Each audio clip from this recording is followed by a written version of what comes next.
नमस्कार. स्वयं अध्ययन किंवा सेल्फ स्टडीच्या 30व्या भागात आज आपण आलेलो आहे.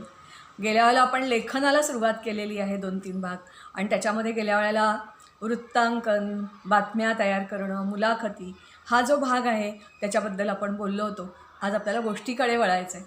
त्याच्यापूर्वी कोणताही फॉर्म असू देत, मुलाखत असू देत किंवा वार्तांकन असू देत, गोष्ट असू देत किंवा आणखीन काही असू देत, कविता असू देत, तुम्हाला शब्दसंचय तुमच्याकडे भरपूर म्हणजे ज्याला आपण म्हणतो की 2 प्रकारचा शब्दसाठा आपल्याकडे असतो. एक त्याला आपण काय म्हणूया ॲफर्मेटिव्ह, पॉझिटिव्ह, की जो तुम्ही ॲक्टिव्ह, जो तुम्ही वापरता, परत परत वापरता. आणि काही गोष्ट असं आहे की सायलेंट आहे, तुम्हाला माहिती आहे शब्द पण तुम्ही वापरत नाही. ते वापरायला तुम्हाला आठवावे लागतात ते योग्य वेळेला. आणि त्यासाठी आपण गेमही काही बघितले होते. आज खूप वेळ त्याच्यात मी घालवणार नाही आहे, पण तरीही मी तुम्हाला काही सांगते. बघा, मी आत्ता जे शब्द सांगते त्याच्यातले आधी शब्द सांगते. गावाचं नाव कर्जत आहे, किंवा एक कथानक गोष्ट असतो, त्याच्यात अर्धा भाग आणि अर्धा भाग पूर्वार्ध. एखादा रोग झाला आहे, परत कधीच बरा होणार नाही आहे, दुर्धर. त्याच्यानंतर सगळ्यांना ज्ञात आहे, सर्वज्ञ. आता ह्या 4ही शब्दामध्ये समान काय आहे तर मधल्या 3 अक्षरी शब्द आहेत आणि त्याच्या मधलं अक्षर आहे त्याच्यावर रफार आहे, बरोबर. आता तुमचं तुम्ही हे सगळं संपलं की शांतपणे असे शब्द आठवायचा प्रयत्न करायचा. आधी आठवायचा प्रयत्न करा आणि मग घड्याळ लावून लिहायला बसा आणि 5 मिनिटात तुम्हाला किती शब्द आठवत आहेत ते तुम्ही बघा. असे बरेच शब्द तुम्ही जर शोधायला लागलात तर पर्वत वगैरे वगैरे असे बरेच शब्द मिळत जातील आणि त्याच्यासमोर त्याचा एक थोडक्यात अर्थ लिहिलात तर नंतर लिहा, पण 5 मिनिटात किती लिहिता येतात ते बघा. आता आपण वळूया गोष्टी या भागाकडे. अगदी पहिलीपासून चित्ररूप गोष्टीपासून तुम्हाला गोष्टी असतील आणि मग पुढे त्याचाच एक एक्सटेन्शन किंवा मोठा भाग म्हणजे चरित्र, आत्मचरित्र, कादंबरी हा त्याचाच मोठा भाग आहे. या 4ही भागाचा एकत्र आपण थोडासा विचार करूया. याच्यामध्ये कॉमन गोष्टी अनेक आहेत. सगळ्यात महत्त्वाचा गोष्ट अशी आहे की त्याच्यामध्ये काहीतरी बीज असतं, छोटंसं काहीतरी एक असं त्याच्यामध्ये मूळ असतं. घटना घडलेली असेल, व्यक्तीची असेल, राज्याची असेल, राष्ट्राची असेल, काही असेल, आणि मग त्याचे परिणाम, ती का घडली, त्याच्यामध्ये इन्व्हॉल्व झालेल्या व्यक्ती, असं असंख्य गोष्टी एकत्र येऊन एक काहीतरी सूत्र असलेलं, एकमेकाशी संबंध असलेलं असं एक छान तयार होतं. त्याला काही म्हणतात गोष्ट. काही वेळेला छोटी गोष्ट असेल अगदी 4 ओळीची, काही वेळेला तुम्ही वर्गात परीक्षेत लिहितात अशी 20 ओळींची, काही वेळेला आणखीन मोठा दीर्घ कथा किंवा काही वेळेला आपण त्याला काय म्हणतो चरित्र, आत्मचरित्र, अशी ही त्याचा विस्तार आहे. अर्थात ह्या कादंबरी असेल, चित्रपट असेल किंवा ह्या कथा असतील, जसजसा काळ बदलत जातो त्या काळाचा जणू काही आरसा म्हणजे ह्या गोष्टी असतात. त्या काळाचा पोशाख कसा होता, खाणं पिणं कसं होतं, विचार कसे होते, लोक कसे होते, राहणीमान कसं होतं, त्यांचा उद्योग व्यवसाय कसा होता, सगळा भाग सामाजिक, राजकीय, एकूण सगळा आवाका ह्या गोष्टीमध्ये त्याच्यात पडलेला असतो. मग तुम्ही जुने पुराणे चित्रपट बघितलेत किंवा जुन्या कथा ऐकल्यात तर ह्या पुराणातल्या कथा आहेत, बरोबर आहे ना. तुम्हाला सगळ्यांना माहीत आहे. त्याच्यामध्ये मग काय म्हणूया रामायण महाभारताच्या कथा असतील किंवा काही वेळेला निराळी पुराणं, भागवत पुराण आहे, शिवपुराण आहे, विष्णू पुराण आहे, त्याच्यातून येणाऱ्या गोष्टी ह्या सगळ्या देवाधर्माच्या, दानवांच्या, मूल्य सांगणाऱ्या या अशा प्रकारच्या होत्या. त्याच्यानंतर जसजसा काळ बदलत गेला तशा ह्या गोष्टीही बदलत गेल्या. त्यांचा प्रवास मी न सांगता तुम्हाला आत्ता एवढंच सांगते की आज मी तिला ग्रामीण लोककथा आहेत, भयकथा आहेत, परीकथा आहेत, रहस्यकथा आहेत, ऐतिहासिक कथा आहेत, सत्यकथा आहेत, गूढकथा आहेत, शोधकथा आहेत, प्रवासकथा आहेत, चतुरकथा आहेत, विज्ञानकथा आहेत, आणखीन अर्थातच मग युद्धकथा आहेत. याच्याशिवाय जी पुराणं असायची, कीर्तनं असायची, तो एक प्रकारचा कथांचाच सगळा भाग होता. आणि आजकालच्या काळात जी काही नवीन आलेली आहे ती आजकालचं जे जीवन आहे, म्हणजे तुम्हाला माहीत आहे की समजा काय झालं, आपण म्हणूया एखादा कारखाना बंद पडला तर काय होतं, धरण बांधलं, विस्थापितांचा प्रश्न आहे त्याच्यावर आधारित कथा लिहिल्या जातात. किंवा आजकाल स्त्रियांचे प्रश्न वेगळे झालेले आहेत, त्यांचा म्हणजेच नोकरी करते बाई, घराच्या बाहेर पडते, तिची सुरक्षितता, असे वेगवेगळे पैलू जे समाजामध्ये तुम्हाला दिसतं आहे, घडतं आहे, त्या सगळ्यांची प्रतिकृती, प्रतिछाया, पडसाद हे ह्या गोष्टीत उतरलेले असतात. अशा ह्या गोष्टी वेल्हाळ आपण सगळीजणं असतं. तुम्ही, तुमचे आई वडील, आजी आजोबा आणि कित्येक कथा तर अशा असतात की त्या लिहिलेल्या पण नाही आहेत लोककथा. कोणीतरी पारंपरिकदृष्ट्या तुमचे कोणतरी आणखीन खापर पणजोबा मग आजोबा आजी असं करत करत करत करत भूताखेतांच्या कथा किंवा काही वेळेला अशा छान छान कथा आजीच्या कथा मला वाटते अशी सिरीज पण आहे grandpa stories grandma stories Panchatantra आहे हिसाब नीती आहे किंवा आपण काही काही कथा अशा असतात की ज्या कोणी लिहिलेल्याच नाही आहेत पण इतक्या वर्षानुवर्ष चालत जातात म्हणजेच कदाचित माझा जसं मी कथासागर सांगते तसं आओ फिर से दिया जलाय जर तुम्ही कधी वाचलं असेल तर जी काश्मीरची शेवटची राणी होती ना तिच्याबद्दल माहिती कुठे लिहिलेली आपल्याला सापडत नव्हती पण ती लोकांनी जिवंत ठेवली ती सोहेल देवचंही तसंच आहे असे असंख्य तुम्हाला असं आढळतील अबक्का नावाची एक राणी होती जिने 7 वेळा पोर्तुगीजांना हरवलेलं आहे पण तिच्याबद्दलची माहितीसुद्धा आपल्याला लोककथा लोकगीतामधून मिळाली तेव्हा अशा ह्या कथा एका पिढीकडून दुसऱ्या पिढीकडे येणाऱ्या आपण जेव्हा ही कथा लिहायची आहे तेव्हा आपल्याला जसं तुम्ही कॉम्प्युटर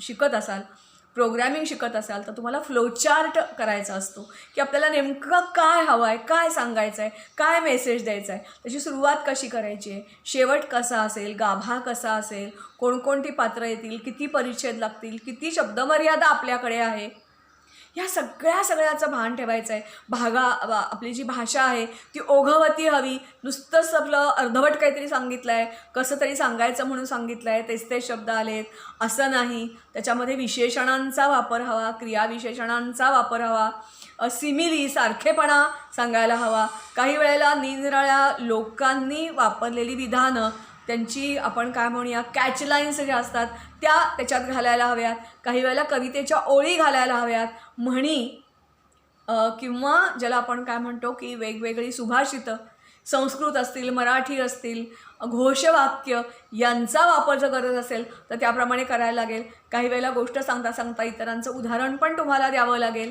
आणि अशी ही अतिशय सुबक नीट टिटकी पण मात्र शब्दांचं अवडंबर माजवून पण चालणार नाही खूप कठीण वाक्य का सोपी करायचे तुमचं तुम्ही ठरवायचं आहे खूप कठीण वाक्य असतील तर आधी करता येणं कठीण आणि त्यातून ती इतरांना समजणं कठीण व तुम्हाला जे काही सांगायचं आहे ते सांगायचं असेल ते थोडक्यात मोजक्या शब्दात परंतु अतिशय सोप्या भाषेत ती भाषासुद्धा बघा आपण जेव्हा तुम्ही मगाशी मी जे उल्लेख केला ऐतिहासिक कथा वेगळी भाषा असते ते शब्द उदाहरणार्थ एखादा शिवाजी महाराज चौथीचंच पुस्तक तुम्ही घ्या इतिहास त्याच्यामध्ये आहे मग त्याच्यामध्ये धारातीर्थी पडला हल्ला बोल केला शरणागती पत्करली असे वेगळे शब्द आहेत विज्ञान कथा असतील तर त्याच्यामध्ये मग तुम्हाला सूत्र पदार्थ विज्ञान एखादा वैज्ञानिक असं काहीतरी येऊ शकेल जर समजा तुम्ही रणकथा किंवा शौर्यकथा लिहित असाल तर मग अटॅक केला डिफेंड केलं अशा प्रकारचे काही जे शब्द आहेत माघार घ्यावी लागली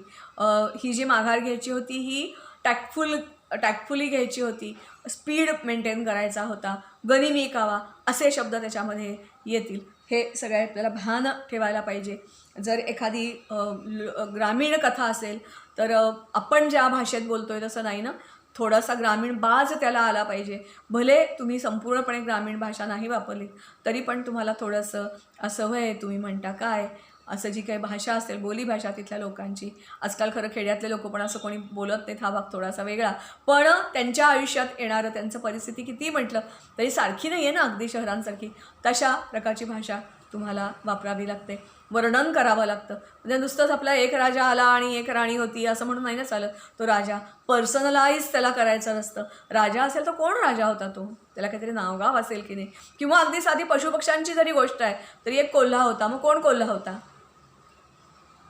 एक द्राक्षाची बाग कोणाची होती मग ती अमुक रामरावाची बाग होती त्याच्यामध्ये एक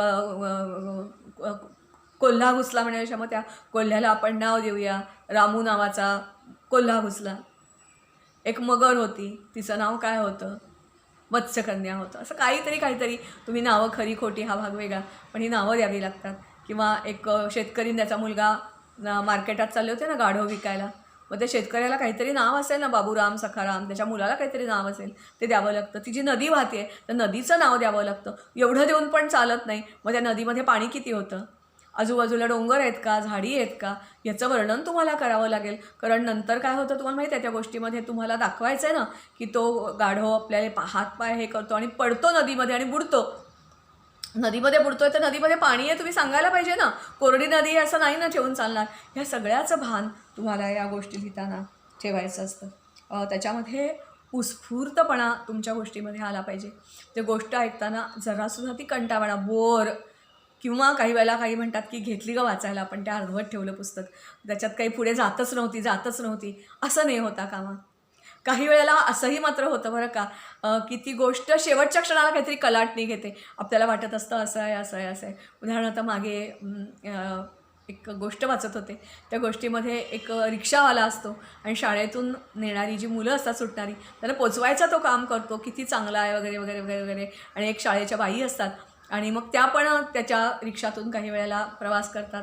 आणि गोष्ट सुरुवातीला आपल्याला वाटत असतं रिक्षावाला केवढा चांगला आहे, मुलांवर प्रेम करतो, त्यांना चॉकलेट पण देतो. आणि एक दिवस त्या बाई एकदम छाट पडतात, कारण त्यांच्यासमोर वृत्तपत्र असतं आणि त्या वृत्तपत्रामध्ये त्या रिक्षावाल्याचा फोटो दिलेला असतो. आणि त्याच्यात असं लिहिलेलं असतं की हा जो रिक्षावाला आहे हा चॉकलेट आणि गोळ्या मुलांना देतो आणि मग तुम्हाला आजकाल माहिती आहे की त्यांचं शोषण करतो, त्यांच्याशी चाळे करतो. आणि हे वाचल्यानंतर त्या बाई ज्या आहेत त्या एकदम खडकन जाग्या होतात. मात्र सुरुवातीला ती कथा आपण त्या रिक्षावाल्याचं चांगुलपणा असं वाटतं की हा चांगुलपणाच काहीतरी ह्या सांगतायत. शेवटच्या क्षणाला कलाटणी मिळते. काही वेळेला ह्या गोष्टीचं सार किंवा गोष्टीचं तत्त्व सुरुवातीला सांगितलेलं असतं, काही वेळा शेवटी सांगितलेलं असतं. तुम्ही तुमचा फॉर्म निवडायचा असतो, त्याला योग्य सुटेबल अशा प्रकारचं टायटल शीर्षक तुम्हाला द्यायचं असतं की ते शीर्षक वाचल्याबरोबर तुम्हाला कळलं पाहिजे की त्याच्यामध्ये तुम्हाला काय सांगायचं आहे. उदाहरणार्थ मी जर हिरो ऑफ लोंगेवाल, ते लोंगेवालची लढाई जर मी सांगणार असेल, तुम्हाला माहिती आहे ना आता 1971 चं युद्ध, त्याला 50 वर्ष पूर्ण होणार आहेत आणि त्यानिमित्ताने सगळ्या वर्षभर निरनिराळ्या ठिकाणी गोष्टी किंवा निरनिराळे कार्यक्रम राबवले जाणार आहेत. पण मग मी नुसतंच बांगलादेश मुक्तीसंग्राम म्हणून नाही ना चालणार. मला जर तिथली गोष्ट सांगायची असेल तर तिथली, किंवा त्याचे जे कोणी परमवीर चक्र विजेते आहेत, उदाहरणार्थ सिखॉन, तर ते परमवीर चक्र विजेते फ्लाईंग लेफ्टनंट सिखॉन, किंवा आणखीन काहीतरी हवेतली लढाई ज्याच्यापासून कळेल, अर्थबोध होईल, लोक अट्रॅक्ट होतील, त्यांना कळेल अरे हवेतली लढाई फक्त एकच झाली आत्तापर्यंत, ती कोणती आहे तर ही सिखॉननी खेळलेली आहे. किंवा रणगाडे जर समजा वर गेले आहेत कुठे हजीपीर नाही, झोझिला खिंडीमध्ये, तर चमत्कार 47चा चमत्कार असं जे काही नाव आहे ते, किंवा भित्री बागूबाई ससूला असं काहीतरी असेल तर, किंवा सिंहाची खोड मोडली, कोल्हा जो लबाड आहे त्याला धडा मिळाला, असं काहीतरी सूत्र तुम्हाला सांगेल त्या गोष्टीचं. धडा, ती गोष्ट वाचल्याबरोबर प्रकाश पडला पाहिजे की हां ही याच्या संदर्भातली गोष्ट आहे. हे जेवढं गोष्टीच्या बाबतीत खरं आहे तेवढंच कथा, कादंबरी, चरित्र आणि आत्मचरित्र, मला वाटतं चरित्र लोक लिहितात, आत्मचरित्र आपलं आपण लिहितो. कोणताही प्रकार असू दे, कादंबरी पण अशीच असते, त्याच्यावरून चित्रपट, नाटक, सगळ्याला हेच आणि हेच असतं, त्याच्यावर वेगळं बोलायची गरज नाही आहे. मला वाटते तुम्ही गोष्टीपासून सुरुवात करा, कारण बरीचशी मंडळी मोठी जी झाली ती सुरुवातीला गोष्टीपासून सुरुवात करतात आणि मग पुढे पुढे वाढवत नेतात. तेव्हा अशा ह्या गोष्टी मला वाटते मी सुरुवात करताना खरं तर आज असं म्हणायला पाहिजे होतं की नवीन वर्षाच्या तुम्हाला सगळ्यांना शुभेच्छा. आणि या नवीन वर्षाच्या शुभेच्छा देताना तुम्हाला तुमच्याकडे असंख्य निरनिराळ्या लोकांनी पाठवलेली काहीतरी कविता, विधानं, छोटं काही असेल ते तुम्ही जमा करा. कधी ना कधीतरी त्याचा उपयोग होतो, गोष्टीमध्ये होतो, कथेमध्ये होतो, कादंबरीमध्ये होतो, परीक्षेमध्ये होतो. मी तुम्हाला फक्त एवढंच सांगेन, मार्गी कंटक तुला बोचतील, ठेचा तैशा अनेक बसतील, प्रसंग नाना निराश करतील, भिवू नको तू परी.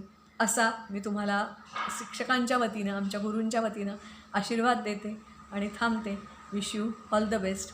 पुढच्या वेळेला आपण काव्य या प्रकाराकडे वळूया. मला स्वतःला काव्यामध्ये फारसा रस म्हणजे गम्य नाही आहे. कविता खूप आवडतात, कारण थोडक्या शब्दात भरपूर काही सांगून जातात. तुम्ही पुढच्या वेळेपर्यंत असा एक निश्चय करा की पुढच्या सोमवारपर्यंत माझ्या एवढ्या गोष्टी वाचून झालेल्या असतील. 10-15 एवढं कमी लिमिटेड ठेवू नका. हाताशी वेळ भरपूर आहे. ठरवा की 50 गोष्टी, 100 गोष्टी किती होत आहेत ते बघा. असा निश्चय करा आणि आपण थांबूया. I love you. Wish you all the best. Wish you meet you soon. Thank you.